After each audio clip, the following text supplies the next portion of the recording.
السلام علیکم ورحمۃ اللہ وبرکاتہ نحمده ونصلی علی رسولہ الکریم اما بعد فاعوذ باللہ من الشیطان الرجیم بسم اللہ الرحمن الرحیم رب اشرح لی صدری ویسر لی امری واحلل عقدۃ من لسانی یفقہوا قولی۔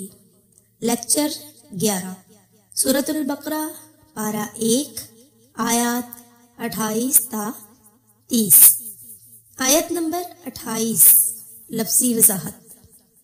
کیفا کس طرح، تکفرون تم کفر کرتے ہو، باللہ اللہ کا، وکنتم اور تم تھے، امواتن بے جان مردہ، فاحیاکم تو اس نے تمہیں زندگی بخشی، پس احیاکم تمہیں زندگی بخشی، ثم پھر یمیتکم تمہیں مارے گا، ثم پھر یحییکم تمہیں زندہ کرے گا، کم تمہیں، ثم پھر الیہ اسی کی طرف، ہی اس کی، جہاں پر ہی آ جائے تو اس کا مقصد ہے اس کی، الیہ اسی کی طرف، ترجعون تم لوٹائے جاؤ گے۔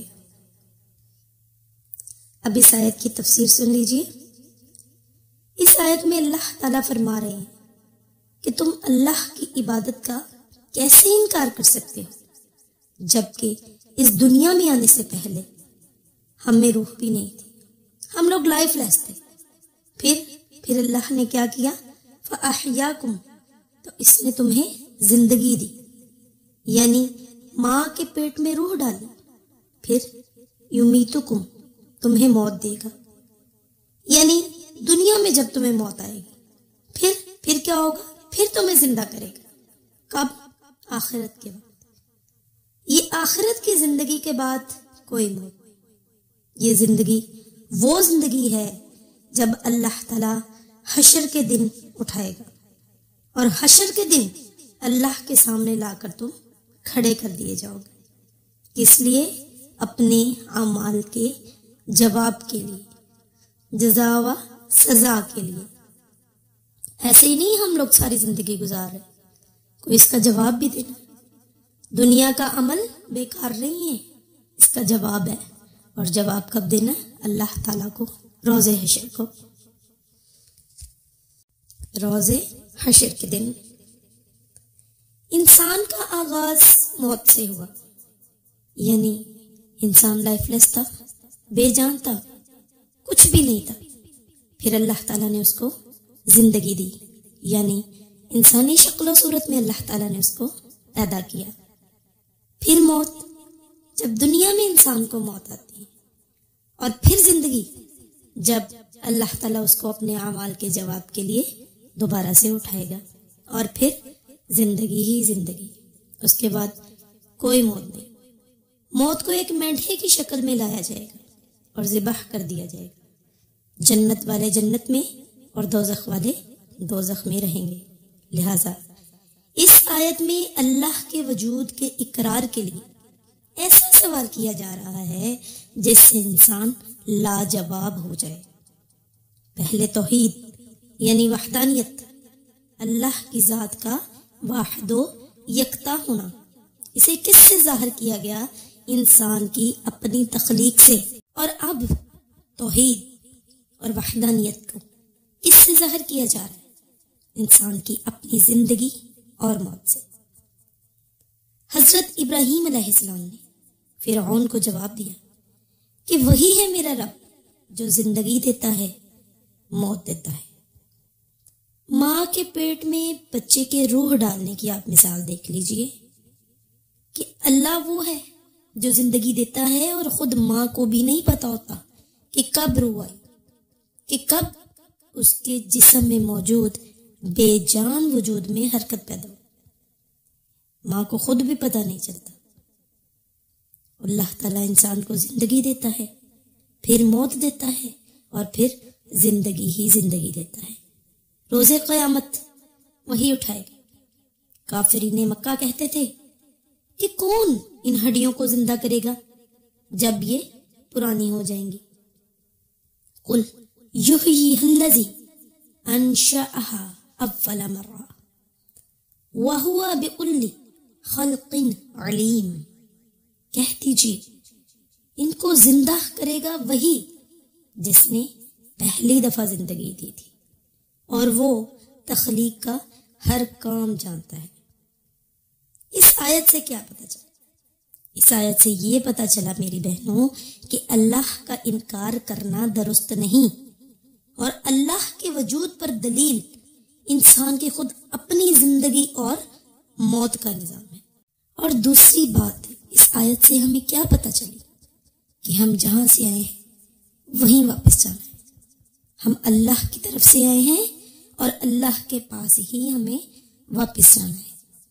لہٰذا اس زندگی میں بھی ہمیں اللہ کی مرضی کے مطابق ہی کام کرنے چاہیے، کیونکہ ہم نہ تو اپنی مرضی سے اس دنیا میں آئے نہ اپنی مرضی سے واپس جائیں گے. اگر کوئی انسان چاہے کہ اس کی عمر بڑھ جائے، کہ وہ لمبے عرصے تک جی لے، تو کیا یہ ممکن ہے؟ کیا اپنی مرضی ہو سکتی ہے؟ ہمارا خود پر کوئی اختیار نہیں. ہمارا اختیار کسی چیز پر بھی نہیں ہے، صرف اللہ کا اختیار ہے ہماری اپنی ذات پر. تو اس زندگی میں پھر ہم اپنی مرضی کیوں کریں؟ ہر کام میں اپنی مرضی کیوں چلائیں؟ جب ہم بھیجا ہی ہمارے مالک نے ہے، اپنی مرضی سے بھیجا ہے، تو ہم کیوں اپنی مرضی کریں؟ ہمیں اپنی مرضی نہیں کرنی چاہیے. اللہ تعالیٰ کی مرضی، اللہ کے حکم کے مطابق اس دنیا میں اپنی زندگی گزاریے، تاکہ قیامت کے دن اللہ تعالیٰ ہماری مرضی پوچھے، ہماری منشا پوچھے کہ اے بندے اب تو بتا، تو کیا چاہتا ہے کہ تیرے ساتھ کس طرح کا سلوک کیا جائے.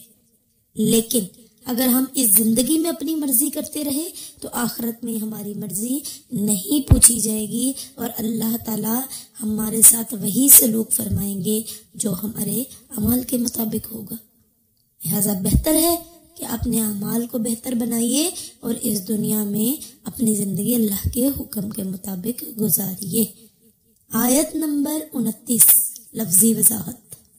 ہوا وہ الذی جس نے خلق پیدا کیا لکم تمہارے لیے ما جو فی الارض زمین میں ہے جمیعا سب ثم پھر استوى قصد کیا الی طرف السماء آسمان فسواہن پھر ان کو ٹھیک بنا دیا 7 سماوات آسمان و اور ہوا وہ بکلی ہر شیء چیز علیم جاننے والا ہے. آیت نمبر 29 کی تفسیر سن لیجیے. اللہ وہی ذات ہے جس نے تمہارے لیے بنایا جو کچھ زمین میں ہے، سب کا سب. اب زمین میں کیا کیا ہے؟ نباتات ہیں، حیوانات ہیں، کھانے کی چیزیں ہیں. قرآن پاک میں بیان ہوا ہے وَقَدَّرَ فِيهَا أَقْوَاتَهَا، بندوں کی ساری روزی اللہ نے اس میں رکھ دی. پھر آسمان کی طرف متوجہ ہوا، ان کو 7 آسمان درست کر کے بنا دیا. اس سے پتہ چلا کہ زمین آسمان سے پہلے بنی ہے، اور اس لیے بھی کہ انسان کو اللہ تعالیٰ کی نعمتوں کی قدر ہو، تاکہ انسان کو احساس ہو کہ اللہ کو اپنے بندوں سے کس قدر محبت ہے. اللہ کی ذات وہ ذات ہے کہ جو انسان تمام عمر اپنی پوری زندگی گناہوں کی دلدل میں گزار دے اور اپنی موت کے آخری لمحے وہ اللہ تعالیٰ سے معافی طلب کرے تو اللہ تعالیٰ کی رحمت جوش میں آ جاتی ہے. یہ ہے اللہ تعالیٰ کی محبت ایک اپنے انسان کے ساتھ. یہ بات اس لیے بیان کی گئی کہ انسان اللہ تعالیٰ کا مشکور ہو. اب اس آیت سے ہمیں کیا کیا باتیں پتہ چلی؟ ایک تو یہ بات پتہ چلی کہ اللہ تعالیٰ نے کتنا کچھ بنایا انسان کے لیے، اور اللہ کو انسان سے کس قدر محبت ہے۔ اور دوسری بات یہ پتہ چلی کہ زمین انسان کے لیے بنی ہے، انسان زمین کے لیے نہیں بنا۔ زمین انسان کے لیے بنی تاکہ وہ اس سے فائدہ اٹھائے، اسے ایکسپلور کرے۔ اور آگے آتا ہے وَهُوَ بِكُلِّ شَيْءٍ عَلِيمٌ، کہ اس کا علم ہر چیز کا احاطہ کیے ہوئے ہے، وہ ہر چیز جاننے والا ہے۔ قرآن پاک میں آتا ہے سورۃ یونس میں کہ تیرے رب سے کوئی چیز چھپی ہوئی نہیں، خواہ وہ ذرہ برابر ہو، زمین میں یا آسمان میں۔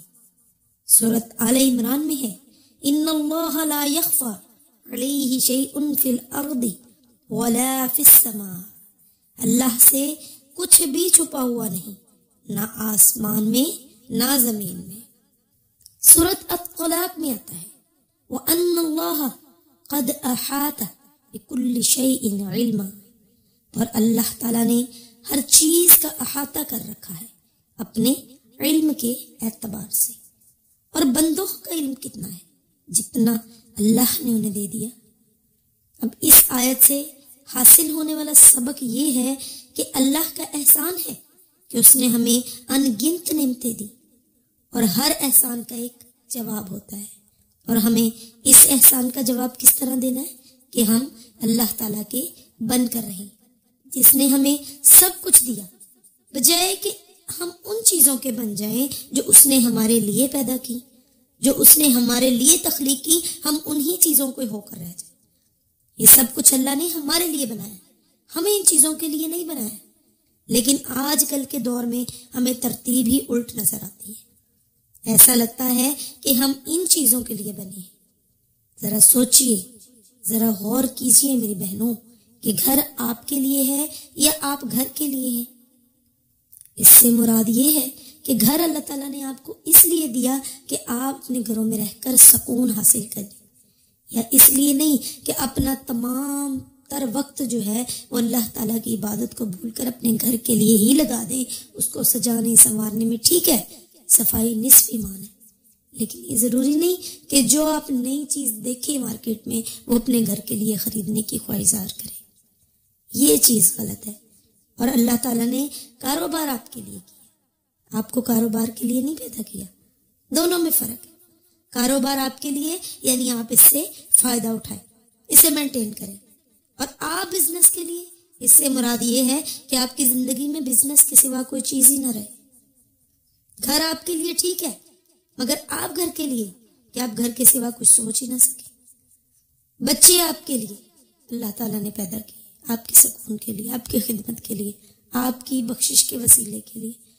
اور آپ بچوں کے لیے کہ آپ کو اپنے بچوں کے علاوہ کوئی چیز ہی نہ نظر آئے، آپ سب کے حقوق بھول جائیں سوائے اپنے بچوں کے۔ نہ اللہ کا حق، نہ بندوں کا حق، کوئی حق آپ کو یاد نہ رہے سوائے اپنی اولاد کے۔ اللہ نے زمین ہمارے لیے بنائی، مگر ہمیں زمین کے لیے نہیں بنایا کہ ہم اسی میں کھو کر رہ جائیں اور یہ بھول ہی جائیں کہ دینے والا کون ہے۔ ہمارا مطلوب، مقصود، محبوب اللہ کی ذات ہونی چاہیے، کیونکہ ان چیزوں کو بنانے والا اللہ ہے، اور نہ کہ یہ چیزیں ہی ہمارا مقصود اور ہماری منزل بن جائیں۔ اس آیت سے یہ بھی بات پتہ چلی کہ ہمیں اللہ سے ڈرنا چاہیے، کیونکہ وہ ہر چیز جاننے والا ہے، ظاہر باطن، جو ہم ظاہر کرتے ہیں یا ہم اپنے دلوں میں چھپاتے ہیں، ہر چیز اس کے سامنے ہے۔ اے لوگو، اپنے رب کی عبادت کرو، کیونکہ اس نے تمہیں بنایا، ان چیزوں کو تمہارے لیے بنایا، اور اس سے ڈرو کیونکہ وہ ہر چیز جانتا ہے۔ آیت نمبر 30 لفظی وضاحت۔ وا اور اس جب، قال کہا، قاف واو لام اس کا روٹ ہے، ربو کا تیرے رب نے، رب اور کاف کا مجموعہ، کاف سے مراد نبی صلی اللہ علیہ وآلہ وسلم، للملائکۃ فرشتوں سے، انی بے شک میں، جاعل بنانے والا ہوں، فی الارض زمین میں، خلیفہ ایک خلیفہ، قالو انہوں نے کہا، کاف واو لام اس کا روٹ ہے اتجعلو کیا تو بنائے گا، فیہا اس میں، من جو یفسد فساد کرے گا، ویسفک اور خون بہائے گا، الدماء خون، ویسفک بہائے گا، الدماء خون،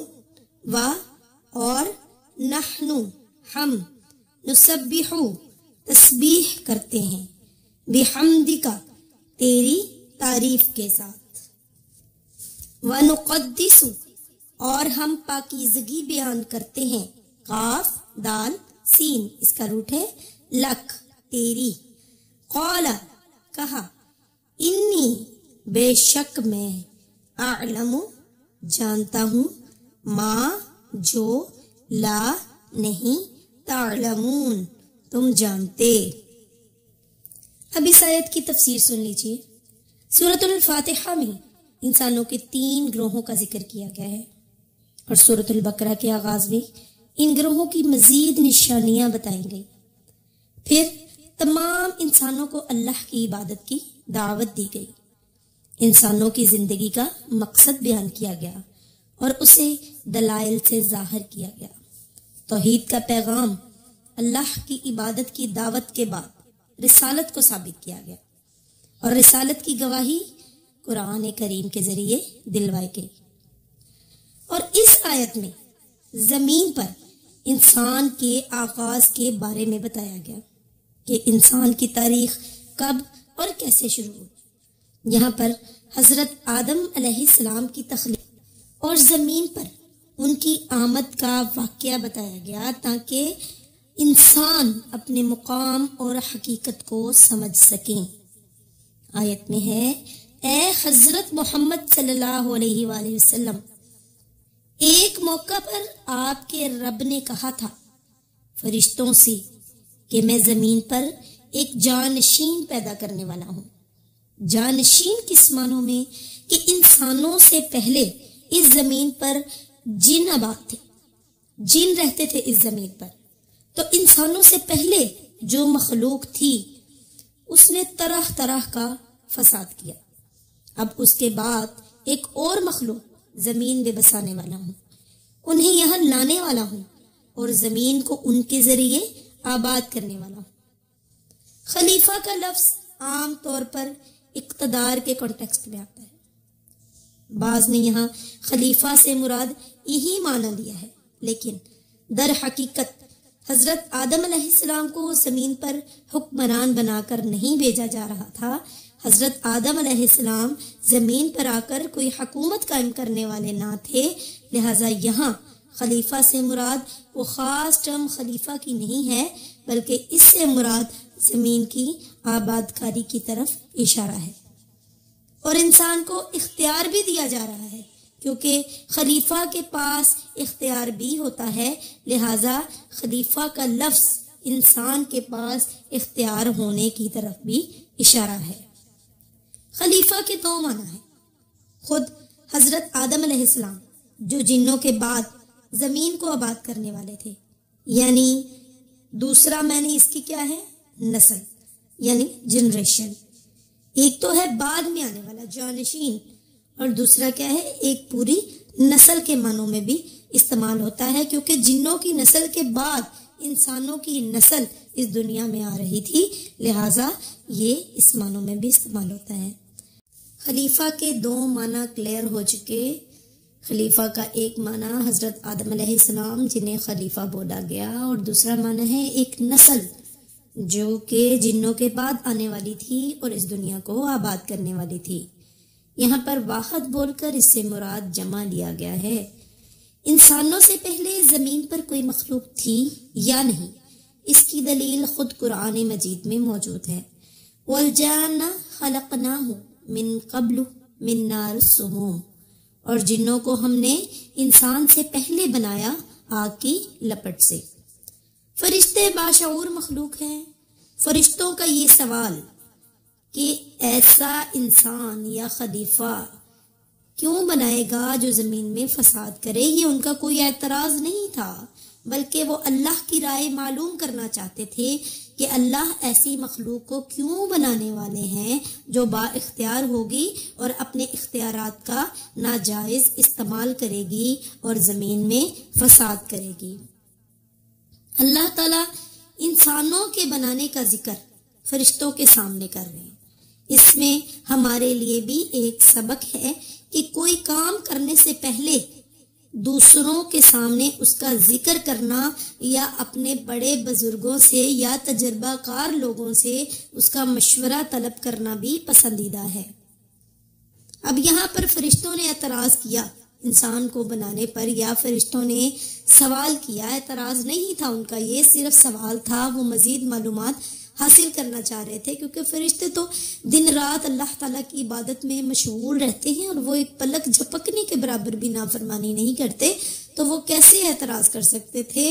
ان کا یہ سوال تھا کہ اللہ تعالیٰ انسان کو کیوں بنانے والے ہیں جو زمین میں فساد کرے گی مخلوق ہے؟ کیا ہم سے اللہ کی عبادت میں کوئی غلطی یا کوئی کوتاہی ہو گئی جس کی بنا پر اللہ تعالیٰ کو یہ ضرورت پیش آئی کہ وہ دوسری مخلوق کو بنائے؟ تو لیکن اللہ تعالیٰ فرماتے ہیں کہ جس طرح ایک اس کی مثال ہے کہ جس طرح ایک انسان اگر کوئی پھل کھانا چاہتا ہے تو وہ درخت اگائے گا، اور درخت میں سے صرف پھل تو حاصل نہیں ہوتے، درخت میں لکڑی بھی ہوتی ہے، بہت سے پتے بھی ہوتے ہیں، پھول بھی ہوتے ہیں، اور پھلوں کی مقدار کتنی ہوتی ہے اس لکڑی وغیرہ کے مقابلے میں؟ بہت کم۔ تو لیکن پھر بھی انسان پوری محنت کرتا ہے اور وہ تمام چیزوں کو برداشت بھی کرتا ہے، کیوں؟ ایک اپنی پسندیدہ اور اچھی چیز حاصل کرنے کے لیے۔ اسی طرح بسا اوقات کسی چیز کے اندر خیر کا پہلو بہت کم ہوتا ہے، لیکن اتنا پاورفل ہوتا ہے، اتنا قیمتی ہوتا ہے کہ اس کے مقابلے میں جو اس کی برائی ہے وہ بھی انسان برداشت کر لیتا ہے۔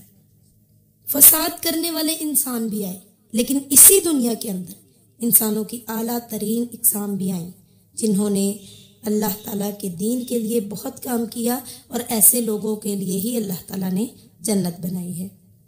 انسان فساد کیوں کرتا ہے؟ کیونکہ اس کے پاس اختیار ہے، آزادی ہے۔ فرشتے تو غلط کام کر ہی نہیں سکتے، کیونکہ اللہ تعالیٰ نے فرشتوں کو پیدا ہی عبادت کے لیے بنا کیا ہے، وہ بنے ہی عبادت کے لیے۔ انہیں کوئی مشکل نہیں اچھا بننے میں، کوئی مزاحمت نہیں، انہیں مزاحمت تو انسانوں کے لیے ہے جن کے ساتھ اللہ نے نفس لگا دیا، شیطان لگا ہوا ہے۔ لہٰذا اپنے نفس کے ہوتے ہوئے، تباہی کے ہوتے ہوئے، شیطان کے ہوتے ہوئے انسان اچھا بن جائے، اچھے کام کرنے لگے، اپنی نیت کو اللہ کے لیے خالص کر لے، تو ایسا انسان ہر چیز سے زیادہ قیمتی ہے۔ وآخر دعوانا ان الحمد للہ رب العالمین۔ السلام علیکم ورحمۃ اللہ وبرکاتہ۔